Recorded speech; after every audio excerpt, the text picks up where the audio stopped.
عن अबी हुरैरह रज़ी अल्लाहु अन्हु क़ाल अता रजुलन अन्नबिय्य सल्लल्लाहु अलैहि वसल्लम फ़क़ाल या रसूलल्लाह इन्न ली क़ुराबतन असिलुहुम व यक़तऊन व अहसिनु इलैहिम व युसीऊन इलैया व यजहलून अलैया व अहलुमु अन्हुम क़ाल लइन कान कमा तक़ूलु कान्नमा तुसिफ़्फ़ुहुमुल मल वला यज़ालु माअक मिनल्लाहि ज़हीरुन अलैहिम मा दुमता अला ज़ालिक। इमाम बुखारी रहमतुल्लाहि तआला अलैह तदे लुस्तलिशे हदीस दोबारा उन्वान दी बाबो फ़ज़्लो सिलतिर रहम। मखिम द सिल रहमे तर्जुमा की यो हदीस तासो औरेदले हो ख्वागा सिर्फ बाबो सिलतिर रहम दलते वही फ़ज़्लो सिलतिर रहम द रिश्ते द पाललो फजीलत सदे ब्या पदे कि यो हम पहलू ता दबास इशारा रख आगा दारा च जमुंग मिजाज दारे च मुंग सरा सुख गई न मुंग अलागे गसर खको कई सड़े मुंग सर ख न कई न मुंग गसर ख न को अदा के सिर्फ तरदे हदवा न ब्या हो टिकवा गुजारे को लख वो बदकिस्मती दारा च दाहम दखपुल हदूद ना तासीस बाहर शेर तरदे पोरे चिकद यो मुसलमान यो हक़ी न मुंगा मगा हक़ सिर्फ पदे वजन और को चिरागा रविया मुंग सरख नहीं बल्कि मुंग डेर प फ़ख्र सरवायु च जमा फलान की सरा पैगम्बरी सलाम निश्तर दाडेर प फ़ख्र वही खलक हाल लाए च सलाम कवल दादल बदल सीज न रहे बल्कि दादे या मुसलमान पर मुसलमान मान दे हक दे कई सड़े सलाम न कही न आया मुंग पर मगत सलाम न कहूँ तो जवाब द रसूलुल्लाह सल्लल्लाहु अलैहि वसल्लम ना तब क्या सलाम दे हदीस के तो दे खबरें न बहस की चे बिल फर्ज यो सड़े मुंग सरख न कही न मुंग बाग सरख को ओ कब न कहूँ हमार जुकच दे हदूद दा दखपुल हदूद नमरावते लशविसिस दोस जमुंग जनाजे कम चिमुंग गुरु न पाए कि हम ददीसिस देर अमल लखल जनाजा फ़र्ज किफ़ाया और फ़र्ज किफ़ाया मतलब दाई चिको जमात के यो फ़र्द लड़शी अलत के और जनाजों की दे जमात गाड़ा खलास शेर लेकिन दादे दे यो मुसलमान हक लिल मुस्लिम अलल मुस्लिम सित्त खिसाल पैके इत्तिबाउल जनाइज हम दे तो मुसलमान पर मुसलमान शपग हकुन दी नयो पै के दा हम दे चिकल मलशिनो आगबाने जनाजा कौल मुंग दा दादल बदल सी जो कर दे बल्कि दागे ना यो कदम मुंग मखिशु आगा दारे च दमड़ी द बखलो जमुंग से जहन निश्ता जमुंग जहन सिर्फ दाई च माँ दमड़ी वारिस या रिश्तेदार हुई नहीं वो देता अरबे की रिया हुई भी और च मकसद दाई च दा इंसान मान रजाशी ब्याद अमल साजर निश्तर दे बाप के दडेर एहतियात जरूरत है पकार राय चमुंग खपल इरादे दे बाप के बदली यो सड़े रचा जनाजा न कही न खकार न रहे कोल पकार दी वल्ला बद अखलाकी दागा लेकिन दे मतलब दाने चिक सबाग मलशी न पागरे सोक जनाजा न गई लेकिन जमुंग खलक दागा ना बदल अखली نو دا د بدل اغستو چې کم کنسپټ دی، کم سوچ دی، کم فکر دی، نو دا غیر اسلامی دی، اسلامی نه دی. ٹھیک دا هغه بې غیرتي کوي، هغه دلتوب کوي، یا هغه د یو بل مسلمان حق نه تسلیموي، نو د هغې مطلب دا نه دی چې نور مسلمانان دی هم د هغه حق تسلیم نه کړي. ښه د دې نه یو قدم پورته ځو. یو صحابي تپوس کوي چې یا رسول الله، یو سړی ما سره ښېګړه کوي، زه هغه سره ښېګړه کوم، نو دا به صله رحمۍ کې راځي؟ لکه زموږ عام رواج دغه دی چې موږ ښېګړه هغه چا سره کوو چې موږ سره ښېګړه کوي. نو رسول الله صلی الله علیه وسلم فرمایل دا ښېګړه نه ده، دا خو تکافؤ دی، مکافات دی، یعنی د نیکۍ په بدله کې نیکي کول دی. اوس صله رحمي خو دې ته نه وایي، صله رحمي دې ته وایي چې یو سړی تا سره تعلق پرېږدي او تا هغه تعلق ماتولو ته نه پرېږدي، بلکې د خپل طرف نه کوشش کوي هلې ځلې کوي چې تا هغه تعلق بحال وساتې، نو دې ته صله رحمي وایي. او دې سیز ته پښتانه بیا دلتوب او بېغیرتي وایي چې پلانکي سره دا کار کوي او دی ورسره جواب کې داسې کار کوي. بیا عوامي ذهن دا دی چې مونږ د خو په بدل کې یا د بدو په بدل کې ښه ځکه نه کوو چې دا سړی بیا خوند اخلي په مونږ. نو زه ډېر افسوس سره دا وایم چې اسلام کوم مسلمانان غواړي هغه مونږ نه یو، یعنی یو د الله او د رسول مطلوب مسلمان دی، او یو هغه مسلمان دی چې هغه ځان ته په خپله مسلمان وایي. الله او رسول چې کوم مسلمان غواړي نو هغه مونږ نه یو، هغه نه وي چې هغه د نیکۍ په بدل کې نیکي کوي او اسې نیکي نه کوي. رسول الله صلی الله علیه وسلم ښیي دغه چې که سړی د نیکۍ په بدل کې نیکي وکړي دا مکافئ دی، دی صله رحمۍ والا نه دی، دا د نیکۍ بدله کې نیکي وکړه. بس صله رحمي والا هغې وي چې دی د بدۍ په مقابله کې نیکي وکړي. د رسول الله صلی الله علیه وسلم مطلوب مسلمان دغه دی. دې وجې نه خپل غیرت، خپله پښتو دا یو غاړې ته کول پکار دي. قرآن مجید مونږ ته آواز کړی دی چې یا ایها الذین آمنوا ادخلوا فی السلم کافة، تاسو په پوره اسلام کې داخل شئ. نیمګړي اسلام کې نه، یعنی د طبیعت مطابق کم چیز دی یا کم کې سہولت دی، کم کې آرام دی هغه اخلي، او کم کې چې مشکل دی هغه نه اخلي. دا کار مشکل دی. لکه د بدۍ په مقابله کې ښېګړه کول دا آسان کار دی، ګران کار دی. نو ځکه الله د هغه حکم دا دی چې مسلمانان دی په پوره اسلام کې داخل شي، په نیمګړي اسلام کې نه.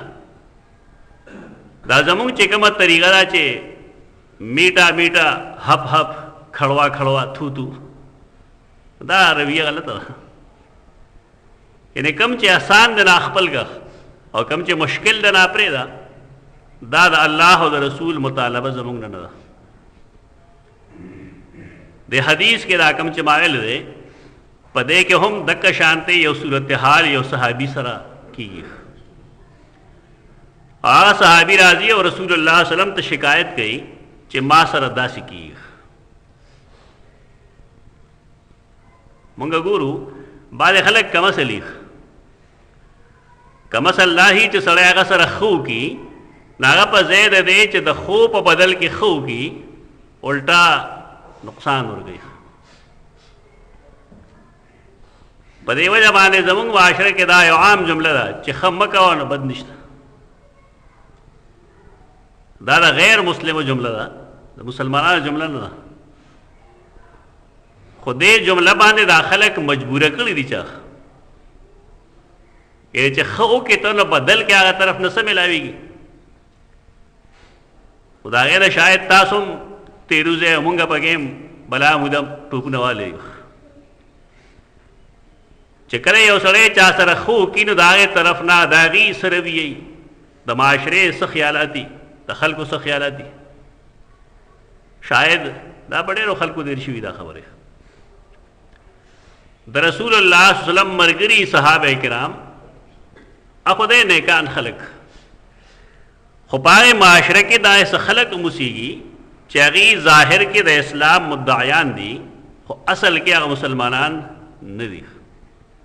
چې ته منافقین وایي دا عقیده داسې قسم برائے دا کې میں چې د حدیث کرا دي دا اکثر و بیشتر منافقین ہوگی مسلمانان صحابہ کرام داغی دامن د دې سيزونو نه پاکي ځکه قرآن مجید داغی د زړه د صفای گواهی ورکړي دا اولئک کتب فی قلوبهم الایمان د صحابه کرام په ځل کې الله ایمان لیکل دی او کله قرآن فرمائی زینه فی قلوبکم الله د صحابه په ځل کې ایمان مزین کړی دی په دې وجہ صحابي چې کم کار کوي هغه د ایمان تقاضا کوي او د کم کار نه چې ځان بچ کوي هغه د ایمان تقاضا کوي او دا مضبوط دلیل دی څنګه چې ما تیر جمعه کې ویلو چې یو کار صحابه کرامو نه کړي او نن یو سړی هغه کوي او هغه ته دین وایي هغه بدعتي هغه دین نه دا قاعده دې ځای راوځي حافظ ابن کثیر رحمه الله خپل تفسیر کې لیکلي دي چې د اهل سنت والجماعت طریقه دا ده چې نن خلک یو کار کوي نو دا کار د پاره هغې ګوري چې دا کار صحابه کرامو کړی و که نه و کړی که صحابه کرامو کړي نو هغې وایي دا کار صحیح دی او باعث اجر دی او که نه هغې نه یې کړی نو دی وایي چې دا کار بهتر نه دی بلکې دا بدعت دی او بیا هغې دا هم وایي چې لو کان خیرا لسبقونا الیه که دا کار ښه وی نو صحابه کرامو به دې ته سبقت کړی دی د هغې یو لنډ مثال دې روزو کې ما پیش کړی و تاسو ته د عید میلاد د صحابه کرامو محبت پیغمبر سره ډېرو که زمونږ ډېر دی اسه فار سړی به زما مینه ډېر ده خو چې کله صحابه کرامو سیرت ګوري نو هغې خپل کلی خپل کور خپل پلار خپل رور خپلې ښځې خپل جلادونه دا ټول د رسول الله وسلم په محبت کې پرېښي دي بلکې داسې خلک شته چې هغې په جنګ بدر کې احد کې حنین کې خپل پلاران خپل زامن خپلې لوڼه خپلې ښځې هغې سره جنګونه کړي هغه یې مړه کړي په خپل لاس د رسول الله وسلم د دین د مخالفت د وجه آخری صحابی شپیتو اتیا هجری پورې صحابه کرام شته دی په دې اتیاو کالو کې دا څوک خولی شي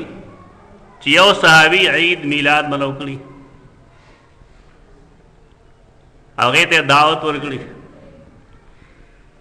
دا مسله زمونږ د خلکو ده بس د پاکستان او د هندوستان د خلکو چې دی عید میلاد مناوي اسلام کې درېیم اختر داخلي د ځان نه هغې ته ثواب وایي او لیکي چې په دې ورځ شیطان جاړي وتا هو چې څه کول نه پای باندې شیطان ډېر خوشحاله دی د رسول الله صلی الله علیه وسلم د میلاد په نوم چې کوم خباستونه وکړل دی خلکو او شاید تاسو سوشل میډیا باندې کتلی چې څه دي پکې خو دا یو ضابطه ده او دا قاعده ده چې صحابه کرام هغه ډېر دیانتدار او ډېر با ایمان خلک دی دا برائے چې کومې مونږ وایو یا د حدیث کرا دي دا صحابو نه دي دا نورو خلکو دي سیدنا ابو هریره فرمایي چې زه ناستم رسول الله صلی الله علیه وسلم سره یو سړی راغی د هغې طریقه دا ده چې هغې خپل تکلیف خپل دک خپل دکړه هغه د رسول الله صلی الله علیه وسلم سره شیر کوي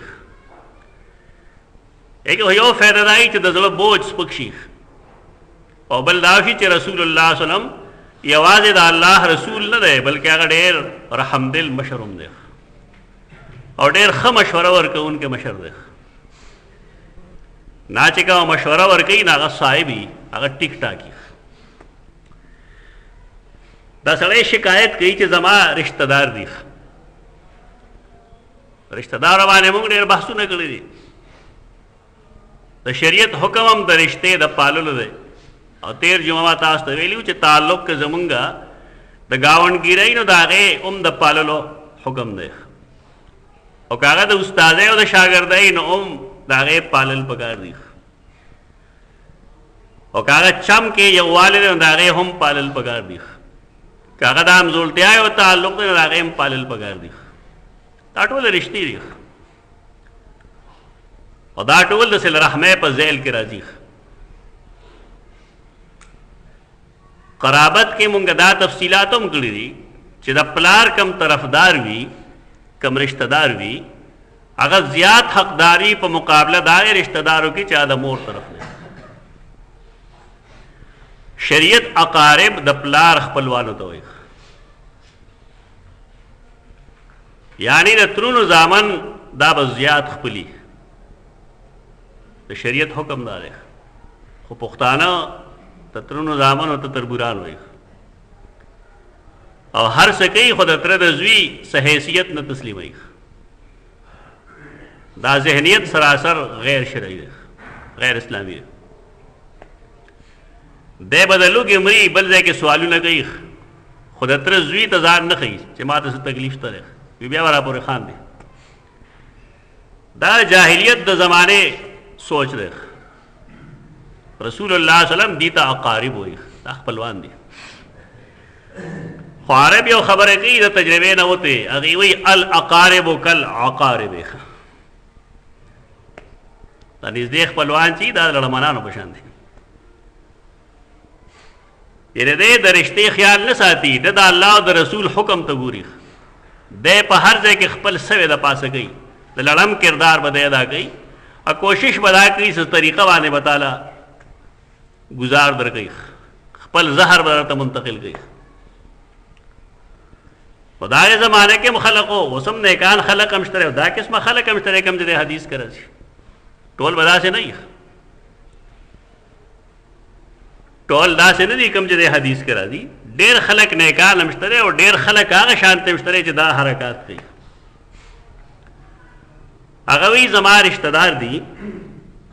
اصلهم زاغی سرا رشتہ پالم صلی رحمی ورسره کوم ويقطعون اغي زما سره رشتہ نساتی کوشش ادارے چې ما خفگی ما د ځان جدا کی پچمو دیو کی یعنی د صله رحمۍ په جواب کې ما سره سخنه کوي واحسنوا الیہم زاغی سره احسان کوم خیګړه ورسره کوم ویسیئون الی اغي ما سره بد کوي یسیئون الی پکار داو چې د احسان په بدل کې احسان کړی شوی قرآن مجید هم حکم دی احسنوا ان الله يحب المحسنین احسان کوي الله محسنین خوښوي او د احسان تفصیل عبدالله ابن عباس بدا فرمایو چې د بدۍ په مقابله کې کله مونږ نیکي کوو نو هغې ته احسان وایي او د احسان په مقابله کې چې ډېر احسان کوو هغې ته احسان وایي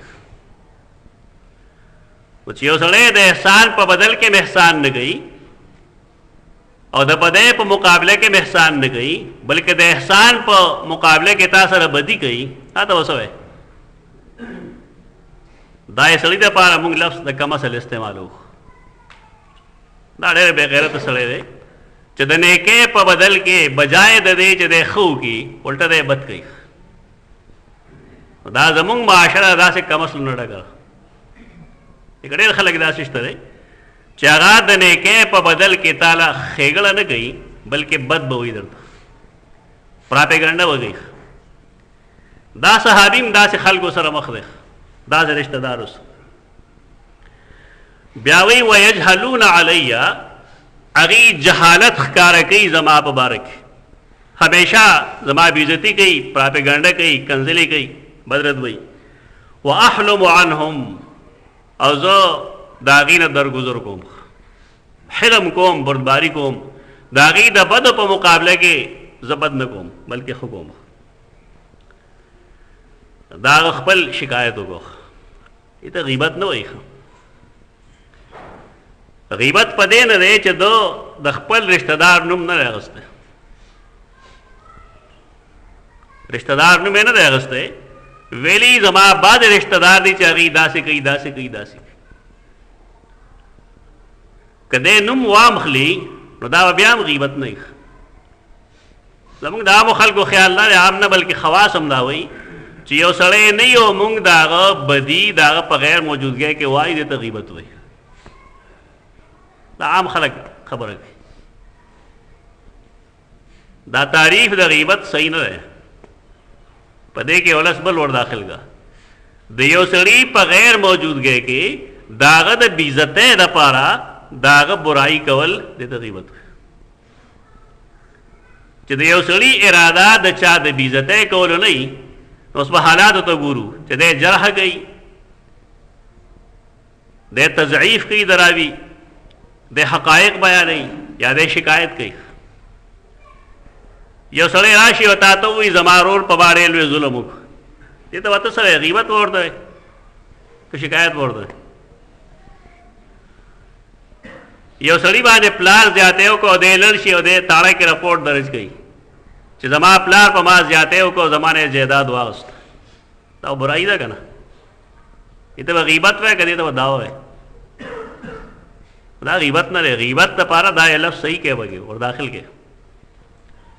چې د یو سړي په غیر موجودګۍ کې د هغه د بېعزتۍ په اراده باندې د هغه برائی بیانول دې ته غیبت وایي.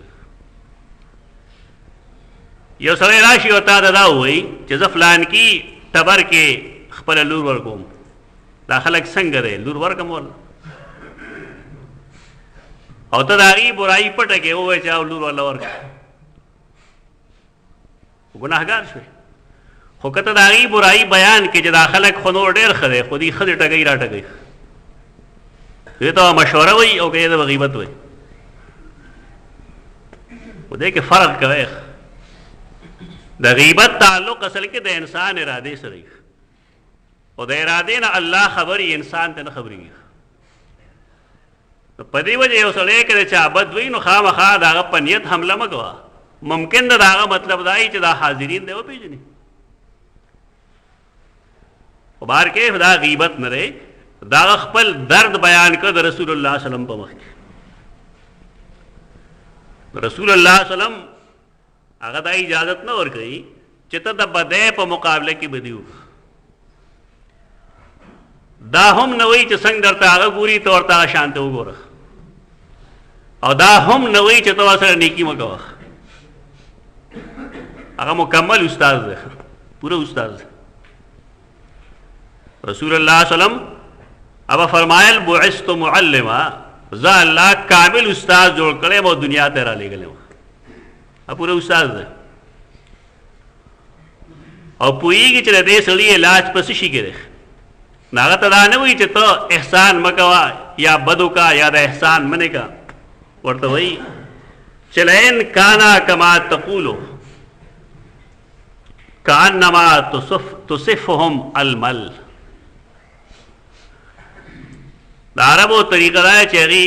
زمونږ په شان ډوډۍ به نه پخولې پخوا زمانه کې. د افغانستان هم دغه طریقه وه چې هغې روټۍ به داسې نه پخولې دا کوم چې موږ طبخي باندې پخوو. که ته په دې تفصیل پوهې نه شې نو په دې حدیث به نه پوهېږې. هغې به پیړه جوړه کړه، نو هغه پیړه به اور کې دننه ور وټومبله، خوږلن به یې جوړ کړه. تاسو کشران خو به نه پېژنې، مشران به پېژنې. سروټ کې هغه به یې بلې کړې وې چې دننه به یې هغه ډوډۍ ور واچوله، دغه ته عربۍ کې مل وایي. تصفهم مې ته ور داخلې دي المل سروټ کو کې. یعنې څنګه چې مونږه روټۍ واخلو پخو یې نو دا په سروټ کو کې ور واچو، مونږ خو نه کوو داسې، خو عربو به داسې کول. داسې کوم کال باندې حج ته تلم نو هلته کې مدینه منوره کې د سیدنا بلال رضی الله عنه ته منسوب چې کوم مسجد دی، هلته یو افغانې زاهد اوسېده، ډېرې زړې زمانې، شپږ نیمه شلو کالو. نو ما ته مرګره ویل چیرې دلته سړی دی سره ملاقات کو. ما ښه ډېر لوی ځای و دا او ټولې دروازې دا کوله وې په هغې لیکلي چې تر کې مې زه ژوندی یم نو زما د کور دروازه به نه وي بنده چې څوک راځي او څه ټایم راځي نو دروازې کوله وې.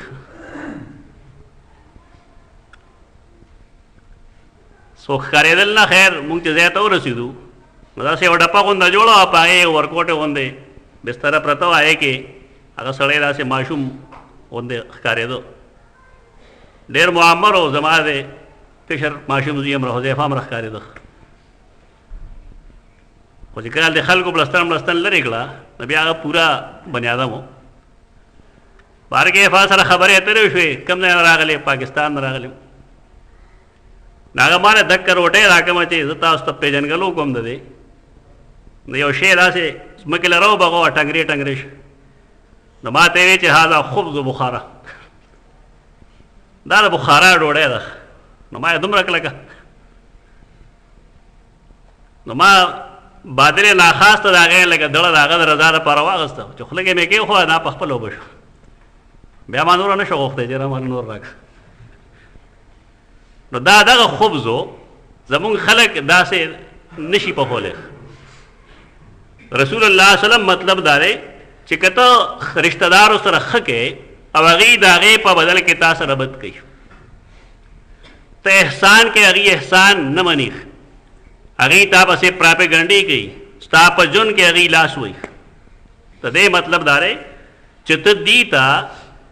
دې اور ته ور داخلی د دې مطلب دا دی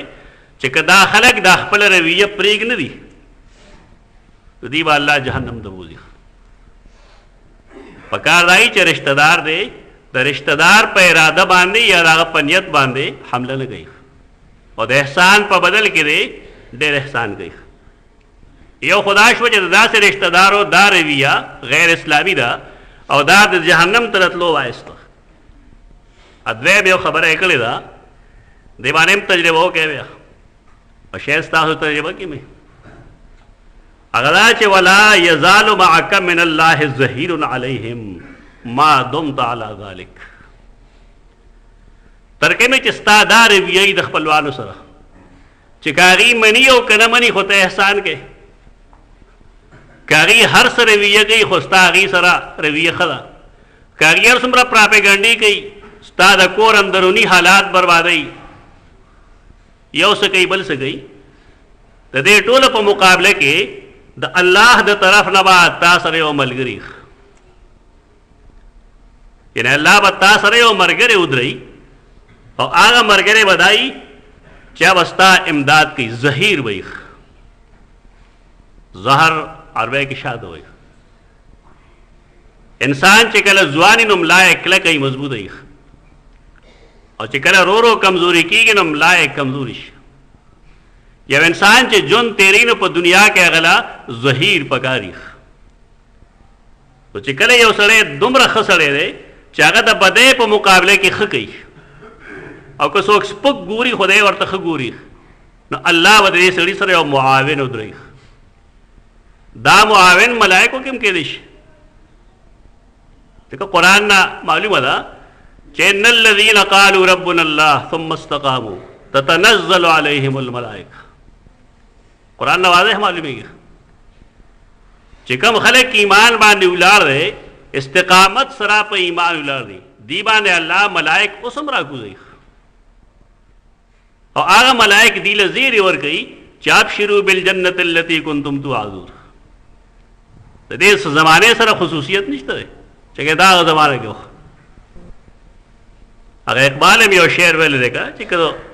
د بدر والا غوندې ایمان تاسو پیدا کړو نو اوس هم ملائک راتلی شي ملائک اوس هم راځي دا خو د الله وعده ده. نو یو سړی چې هغه رشته دارو سره ښه سلوک کوي معاشره کې ښه سلوک کوي او خلک هغه ته په هر نظر کې ګوري به الله به د سره ظهیر راولېږي یعنې معاون کسان به د سره هغه د ملایکو نه هم کېدی شي او هغه د هغې انسانان هم کېدی شي چې هغه د رشته دار نه وي یعنې غیر رشته دار خلک وي. رسول الله صلی الله علیه وسلم جون د دې ګواه دی چې مکه مکرمه کې هغه سره خپلوانو څه کړي سینې پورې نه لګولې